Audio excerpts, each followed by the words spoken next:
on this subject, addressing Singapore's key public housing problems, asset protection, affordability and access, a citizens' non-partisan policy proposal. Now that I've got my reading glasses on, I can't see all of you. Sorry to unload my aging woes on you. We're actually here to talk about the aging flats. Okay. My name is Kheng Chuan, or KC Chu, and I'm your moderator for this presentation organized by FOSG. I shall be introducing the speakers, and later on in the Q&A, I shall be facilitating the session. However, I've been additionally tasked to give an introduction to the subject of today's presentation as well. So let me alert you that my remarks are going to take more like 10 minutes than 1 minute. And so let me just go on to the agenda, the program. I'll begin by saying something about the organizer of this presentation, FOSG.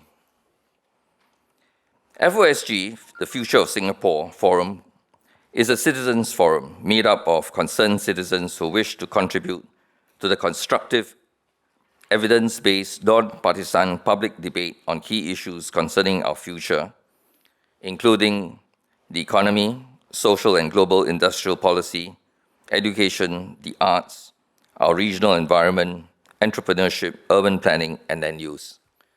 We cover quite a lot of ground. And pardon me for reading from my script. The details are too important for me to speak extemporaneously. FOSG is convened and curated by veteran urban planner, architect, and public intellectual Kheng Soon, and a group of concerned citizens. FOSG hopes to stimulate better understanding of the real issues facing Singapore today and in the future. Today's presentation is also co-hosted by the Wee Kim Wee Centre at SMU.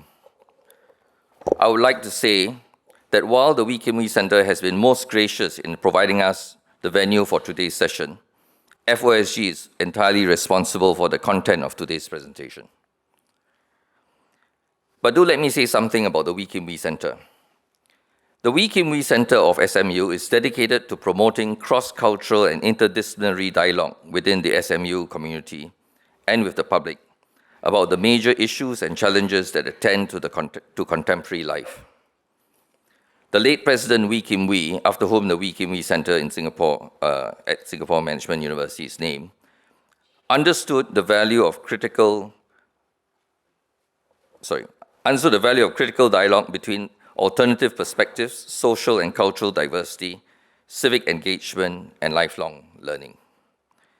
It is in honor of these values and commitments that the Centre hosts and supports lectures, conferences, and publications. Now let me say something about the big picture of today's topic.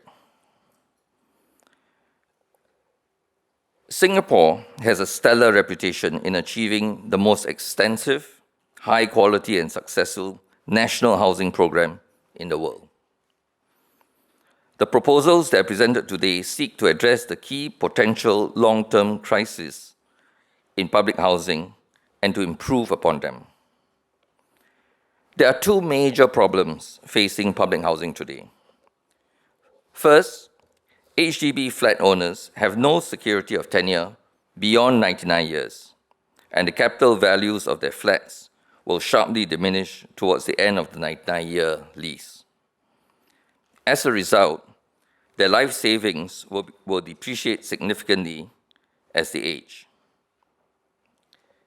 As things currently stand, the value of HDB owners' flats will become zero at the end of their 99-year lease, unless they are fortunate enough to qualify for SERS, midway.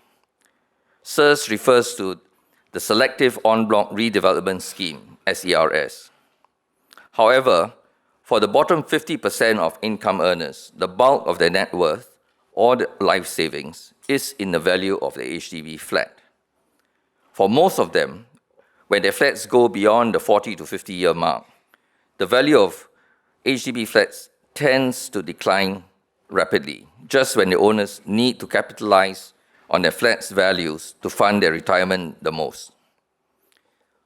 Neither the proposed VERS, which stands for Voluntary Early Redevelopment Scheme, VERS, nor the current Short-lease Flexi-Flats and the Lease Buyback Scheme, LBS, adequately address this problem.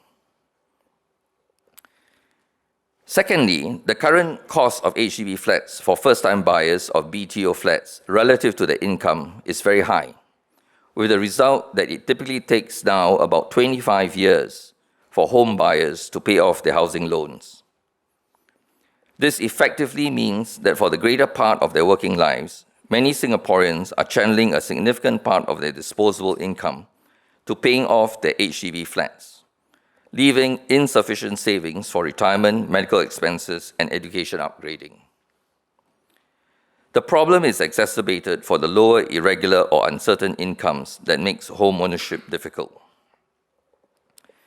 The challenge we have, therefore, is to craft reform proposals which not only address the concerns identified above, but which are also affordable, fiscally responsible, and do not destabilize the existing housing market.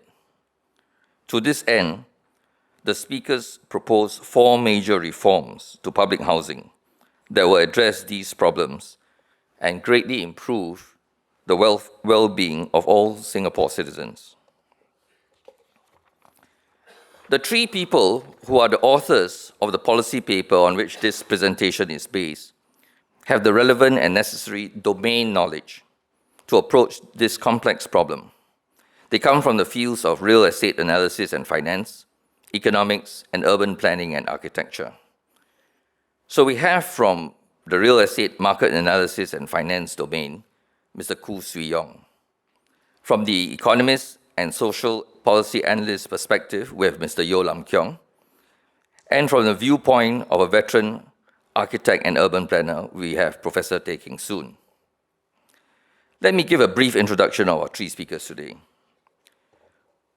Mr. Khoo Swee Yong is the key executive officer of International Property Advisors Private Limited in Singapore and an adjunct faculty of Singapore Management University and Ngee Ann Polytechnic. We're at Singapore National University and Ngee Ann Kongsi Auditorium. Bit of a coincidence. He was the director in the Real Estate Centre of Expertise at Societe Generale Private Banking, responsible for advising clients on real estate investments, the director of Marketing and Business Development at Seville Singapore, and the general manager at Far East Organisations Indonesia office. Swee Yong has written 5 books on the property market. Swee Yong studied at Imperial College London and the Institut Louis Pasteur at the University of Strasbourg in France. He then obtained his MBA from the University of Hull. Next, Teh Kheng Soon.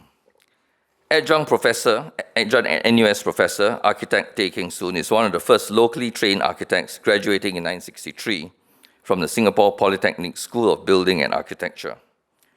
The architecture school was then later relocated to NUS.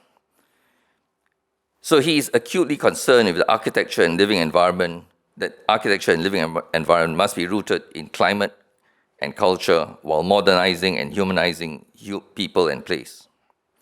He was the founding chairman of the Substation, the experimental center of the arts community.